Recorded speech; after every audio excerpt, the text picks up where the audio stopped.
कि कॉरिडोर बनाने के नाम पर, एक मंदिर को अच्छा करने के नाम पर 150 मंदिर तोड़ दें। हम जब बोलते हैं तो उनके भले के लिए बोलते हैं और आगे भी बोलते रहे। राम मंदिर वाले मामले में इन लोगों ने समझा दिया कि आप वहाँ पर प्रतिष्ठा कर दो तो आप जीत करके 400 पार हो जाओगे। हमने कहा भाई ये गलत है, ये ठीक नहीं है। हमने क्या गलत कहा था? मोदी जी के हित में ही तो कहा था। लेकिन यहाँ तो समस्या है कि दवाई है, आपको ठीक करेगी, लेकिन कड़वी है। अब कह देते नहीं कड़वी मत पियो। अरे भाई दवाई है, इसको कड़वी ही पीना पड़ेगा। गौ रक्षा के लिए जो लोग कानून हाथ में लेते हैं, आपके हिसाब से ठीक करते हैं? भाई गौ रक्षा के लिए कानून हाथ में लेने के लिए हमको आदेश है। हमारे शास्त्र कहते हैं कि गौ हत्यारे को गोली मार दो। सड़कों पे गाय घूमती हैं। भाई सड़कों पे गाय क्यों घूम रही है? सुन लीजिए जरा। क्योंकि आपने उसको पशु घोषित कर रखा है। और नहीं और कूड़ा उसको पशु सूची से हटाइए, नहीं घूमेगी, हम गारंटी ले रहे हैं। लेकिन इस देश में कोर्ट भी है, वकील भी है, कोर्ट है, पुलिस तो भी हम कहाँ कह रहे हैं? तो गौरक्षक दल अगर इनको साइड करके खुद न्याय करने लगेंगे, खुद न्याय करेगा, आप अपने कानून के अनुसार उनके ऊपर मुकदमा चलाइए। अपने शास्त्र के अनुसार चलते हैं। उनके शास्त्र में लिखा रहा है कि सबसे उत्तम निवास वो है जहां पर पूरी तरह से इस्लाम हो। तो पूरी तरह से जहां इस्लाम है वहां क्यों नहीं चले जाते हैं? बताओ, हमारे बीच में क्यों रह रहे हैं वो? यही तो सवाल है।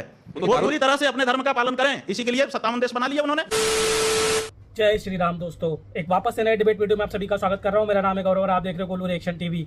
दोस्तों, आज का वीडियो बहुत ही ज्यादा स्पेशल होने जा रहा है। आप सभी से रिक्वेस्ट है इस वीडियो को पूरा देखिएगा और आपके फोन में जितने भी व्हाट्सएप ग्रुप हैं, इस ग्रुपों में इस वीडियो को शेयर कर दीजिएगा। दोस्तों, अभी मुक्तेश्वरानंद जी महाराज जो कि शंकराचार्य जी हैं हमारे, आज जो है उन्होंने बहुत अच्छी अच्छी बातें करी हैं सनातन को लेके और चाहे मोदी जी को लेके। दोस्तों, ऐसा मतलब लोग मानते हैं कि मोदी के जो है ये विरोधी हैं अभी मुक्तेश्वरानंद जी, सरस्वती जी। लेकिन आज मोदी जी को लेके उन्होंने जो बातें कही है उसको सुनने के बाद, देखने के बाद आपका भी नजरिया उनके खिलाफ जो है बदल जाएगा पूरी तरह से। सर, तो आज की डिबेट में विवेक श्रीवास्तव जो कि कम्युनिस्ट विचारधारा का जो नेता है, उसको भी आज मुक्तेश्वरानंद जी ने, शंकराचार्य जी ने बहुत अच्छे से धो दिया है। चाहे मुस्लिमों को लेके और चाहे जो गौ हत्या को लेके, हर बात पे आज शंकराचार्य जी ने जो है खुल के जो है अपना जो है अपनी बातें कही है। तो दोस्तों, ज्यादा देर ना करते हुए आज की वीडियो को शुरू कर लेते हैं। चैनल पे पहली बार है, चैनल को सब्सक्राइब कर लीजिएगा। तो चलिए वीडियो को चलते हैं और मिलते हैं सीधे वीडियो के लास्ट में। आपका आशीर्वाद इस देश के सभी धर्मों के लिए है। भाई हम किसी से द्वेष नहीं करते, हम किसी को गलत नहीं कहते। हम कहते हैं कि उनका अपना तौर तरीका है, अपने तौर तरीके से रहें, हमको चुभने वाली बात ना करें। क्यों? क्योंकि साथ रहने का मतलब है कि एक दूसरे को चुभने वाली बात नहीं करनी चाहिए, ये हम कहते हैं। लेकिन इसके कारण, उनके कारण उनको साथ में रहना है, इसीलिए हम अपने धर्मों में परिशोधन कर लें, इसकी हमको ज़रूरत महसूस नहीं होती। आपने कहा आप किसी से द्वेष नहीं करते, बहुत सारे लोग आपको एंटी मोदी क्यों परसीव करते हैं? एंटी मोदी हमको सिद्ध करने से लाभ है, क्योंकि हम जो बात धर्म की कहते हैं, मोदी जी धार्मिक आस्था वाले व्यक्ति हैं। अगर वो इस बात को ठीक से समझ लेंगे तो वो हमारी बात मानने लग जाएंगे धर्म के मामले में, और लोगों का मामला खेल बिगड़ जाएगा। इसीलिए लोग अपना खेल ना बिगड़ जाए, इसलिए मोदी जी के कान भरे रहते हैं कि ये आपके खिलाफ का व्यक्ति है। ये बात है, इसमें साजिश है हमारे खिलाफ भी और मोदी जी के खिलाफ भी। नहीं, वो तो ये कहते हैं कि अगर मोदी जी काशी कॉरिडोर बनाते हैं तो वो मुक्तेश्वरानंद के खिलाफ दिखाई देते हैं। कॉरिडोर बनाएं, हम स्वागत करेंगे मोदी जी का, लेकिन समस्या ये है कि कॉरिडोर बनाने के नाम पर, एक मंदिर को अच्छा करने के नाम पर 150 मंदिर तोड़ दें। हम जब बोलते हैं तो उनके भले के लिए बोलते हैं और आगे भी बोलते रहेंगे, क्योंकि हम उनको पसंद करते हैं। लेकिन उनके जो बड़े कदम हैं आप उसके विरोध में दिखाई देते हैं। राम मंदिर वाले मामले में भी आई हुई। राम मंदिर वाले मामले में इन लोगों ने समझा दिया कि आप वहाँ पर प्रतिष्ठा कर दो तो आप जीत करके 400 पार हो जाओगे। हमने कहा भाई ये गलत है, ये ठीक नहीं है। हमने क्या गलत कहा था? मोदी जी के हित में ही तो कहा था। लेकिन यहाँ तो समस्या है कि दवाई है, आपको ठीक करेगी, लेकिन कड़वी है। अब कह देते नहीं कड़वी मत पियो। अरे भाई दवाई है, इसको कड़वी ही पीना पड़ता है, तभी अच्छा होता है। तो मोदी जी के लिए आपके पास सारी दवाइयाँ कड़वी ही हैं क्या? भाई सवाल ये है कि इस समय मोदी जी सत्ता में हैं। जब मोदी जी नहीं रहेंगे तब जो रहेगा उसके बारे में ऐसी कड़वी दवाई हमारे पास रहेगी। जब मनमोहन सिंह थे तब मनमोहन सिंह के लिए कड़वी दवाई थी। तीसरा टर्म है मोदी जी का, लगातार वही है, उन्हीं वही काम कर रहे हैं। वहीं से गलती होती है तो उन्हीं को कहेंगे, और किसको? लेकिन कुछ लोग कह रहे हैं कि अगर कॉरिडोर मोदी जी बना रहे थे तो हम क्या करें? बांग्लादेश के नजीबुर रहमान के लिए हम बोलें कि मनमोहन सिंह के लिए बोलें कि स्टालिन के लिए बोलें? बताइए। जब जो जहां काम कर रहा होगा उसके लिए जो जिम्मेदार होगा उसी के लिए तो बोलेंगे। तो अब तो आपने उनको आशीर्वाद दे दिया, आपने उनको रुद्राक्ष की माला पहना दी, तो मतलब अब एक तरीके से आपका आशीर्वाद उनको मिल गया है। भाई वो आशीर्वाद का मतलब अलग होता है, वो शिष्टाचार था उनका भी और हमारा भी। उन्होंने भी सामने देखा, अपने शिष्टाचार का उन्होंने पालन किया, और हमने भी जो आए तो हमने भी अपने शिष्टाचार का पालन किया। इससे ज़्यादा वो उस मुलाकात का कोई मतलब नहीं निकाला जाना चाहिए। ये यहाँ पे हम जरा वो देखते भी हैं, जब आपने मोदी जी को देखिए, आप जिसको शिष्टाचार कह रहे हैं, उन्होंने प्रणाम किया आपको पूरी भावना के साथ, और आपने भी पूरी सहृदयता के साथ उनको आशीर्वाद दिया और उनको देखिए हमारे अपनी माला पहनाई। जब वो आए हमारे पास तो हमारे बच्चों ने हमारे पास कोई प्रसाद रखा नहीं था, तो हमने सोचा कि अब आ ही गए हैं, तो हमने अपने गले की माला निकाल करके उनको पहनाई। क्योंकि वो आए थे, हमने उनका स्वागत किया, दिल से किया, ऐसी क्या बात है। अगर हमारे मन में कोई भी उनके प्रति दुर्भाव होता तो वही मौका था, उसी समय दिख जाता, हम ऐसे कर लेते, आप लोग उसकी विश्लेषण करते होते आज की तारीख में। लेकिन हमने जब वो सामने पड़े कैसा दिल दिखाया, इसका मतलब मेरे दिल में क्या है वो दिख चुका है। अब तो कम से कम विश्लेषण सही करिए। तो अब उदारता के साथ आपने उनको आशीर्वाद दे दिया। हाँ जी, नहीं, शिष्टाचार उन्होंने निभाया, हमने भी शिष्टाचार दिल से निभाया। आशीर्वाद मिला कि नहीं? आशीर्वाद हम तब देंगे जब वो धर्म के मामले में धर्माचार्यों की राय मान करके काम करें। वो जब धर्म के मामले में खुद आगे आ जाते हैं। देखिए, मोदी जी प्रधानमंत्री हैं, प्रधानमंत्री के रूप में उनका स्वागत है, धर्माचार्य नहीं है वो। तो धर्म के मामले में धर्माचार्यों की राय से काम करें तो हम खुल के आशीर्वाद देंगे। ये विवेक जी कुछ जोड़ना चाह रहे हैं इसमें? एक 5,000 करोड़ की शादी हुई, उसमें आप भी गए शंकराचार्य जी, और मीडिया के ऊपर बहुत सारे प्रश्न आए कि हिंदू धर्म का जो सर्वश्रेष्ठ पद पे बैठे हुए जो शंकराचार्य हैं वो क्यों एक बड़े आदमी के न्योते पे गए। जहाँ तक अंबानी जी के विवाह में जाने का प्रश्न है,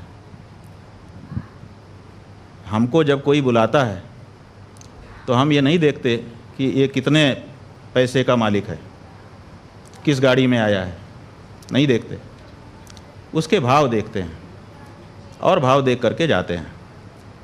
आपको नहीं पता है, हम पूछना चाहते हैं आप मीडिया लोगों से कि जब हम किसी गरीब के घर में जाते हैं, आपके मीडिया वाले कैमरे वहाँ क्यों नहीं होते हैं, बताओ हमको।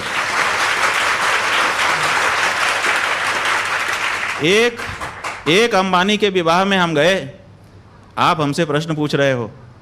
1000 गरीबों के घर में हम जा चुके हैं अभी तक। हमारे तो लाखों लोग हैं, अगर कहोगे हम एक जगह से खड़ा कर देंगे। 1 लाख से कम लोग निकल जाएं अगर हमारे स्वयं के, जिनके घर में बिस्तर नहीं था बैठने के लिए, चबूतरे पर बैठे हुए हैं, हम जाते हैं और उसी खुशी से जाते हैं जिस खुशी से हम उनके यहाँ गए, और उसी हृदय से आशीर्वाद देते हैं। गौ रक्षा के लिए जो लोग कानून हाथ में लेते हैं, आपके हिसाब से ठीक करते हैं? भाई, गौ रक्षा के लिए कानून हाथ में लेने के लिए हमको आदेश है।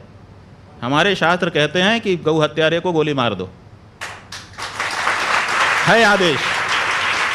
हमने अपने मन पे पत्थर रखा है और भारत की सरकार से अपेक्षा की है कि ये हमारे हृदय पर जो चोट है उसको दूर करेंगे। कानून दूर नहीं कर रहा है तो आखिर हिंदू कब तक ये सहता रहेगा। 75 से ज़्यादा साल हो गए, हम छाती पे पत्थर रख करके बैठे हैं कि हमारी माँ को मारा जा रहा है, कानून कुछ न कुछ हमारी मदद करेगा। सड़कों पे गाय घूमती हैं। भाई, सड़कों पे गाय क्यों घूम रही है? सुन लीजिए जरा। क्योंकि आपने उसको पशु घोषित कर रखा है। और नहीं, और कूड़ा उसको पशु सूची से हटाइए, नहीं घूमेगी, हम गारंटी ले रहे हैं। हाँ, आपके कैमरे के माध्यम से रिकॉर्डिंग कर लीजिए। तो ठीक है, आप उसको पहले पशु सूची से हटा दीजिए, हम गारंटी ले रहे हैं, रिकॉर्डिंग करके रख लीजिए। लेकिन आप उसको पशु सूची से हटाइए। प्रेम कुमार जी को एक बार ले आऊं, उसके बाद अवनीश जी आप आइएगा। एक्स्ट्रा कॉन्स्टिट्यूशनल नहीं हो जाएगा अगर हर नागरिक, आप तो हिंदू धर्म के हर नागरिक नहीं, बहुमत। देखिए, आप हर नागरिक, हमारी बात मत करिए जी। जो बहुमत का फैसला होता है आप वाले सिस्टम में वही माना जाता है। जिसके पास एक ज्यादा वोट आ जाएगा वो लाखों वोटों को व्यर्थ बना करके स्वयं जीत जाएगा। लेकिन कॉन्स्टिट्यूशन क्या है? बहुमत ही तो कॉन्स्टिट्यूशन है। पुलिस, बहुमत अगर होगा कॉन्स्टिट्यूशन बदल लोगे आप। लेकिन गौरक्षक दल, कॉन्स्टिट्यूशन बदलने के लिए 400 पार की बात करी जा रही थी ना। आपके पास बहुमत हो, कॉन्स्टिट्यूशन भी बदल लीजिए। आपने 100 बार से ज्यादा बदल लिया है कॉन्स्टिट्यूशन को बहुमत के कारण, तो आप बहुमत की आवाज को कैसे दबा सकते हैं? ये बहुमत की आवाज है कि गाय की हत्या नहीं होनी चाहिए, बहुमत की आवाज है, आप इसकी उपेक्षा नहीं कर सकते। लेकिन इस देश में कोर्ट भी है, वकील भी है, कोर्ट है, पुलिस तो भी हम है। कहाँ कह रहे हैं? तो गौरक्षक दल अगर इनको साइड करके खुद न्याय करने लगेंगे, हाँ, खुद न्याय करेगा। आप अपने कानून के है। अनुसार उनके ऊपर मुकदमा चलाइए। हम उसको मान रहे हैं कि हम जिस देश में हैं उसका कानून मानेंगे। हम भारत में हैं, भारत का जो कानून है कि अगर हमने हत्या की है तो उसके लिए हमको दंड जो तय मिले। स्वामी वही जी, तो हम कह रहे हैं कि उस व्यक्ति से गोली चल गई, स्वामी जी। उसने कहा कि मैं मुझसे गलती हो गई है, इससे ज्यादा क्या करेगा वो? स्वामी जी वो लेकिन कानून को पालन ही तो कर रहा है, और क्या कर रहा है? स्वामी जी, अगर आप कह रहे हैं कि शास्त्र के हिसाब से चलना चाहिए, तो दूसरे धर्मों के भी तो शास्त्र हैं, वो अपने हिसाब से चलेंगे। हाँ तो चले ना, कहाँ मना कर रहे हैं हम? कहाँ मना कर रहे हैं? बिल्कुल हम यही चाहते हैं कि वो भी अपने शास्त्र के अनुसार चलें। क्यों नहीं अपने शास्त्र के अनुसार चलते हैं? उनके शास्त्र में लिखा रहा है कि सबसे उत्तम निवास वो है जहाँ पर पूरी तरह से इस्लाम हो। तो पूरी तरह से जहाँ इस्लाम है वहाँ क्यों नहीं चले जाते हैं? बताओ,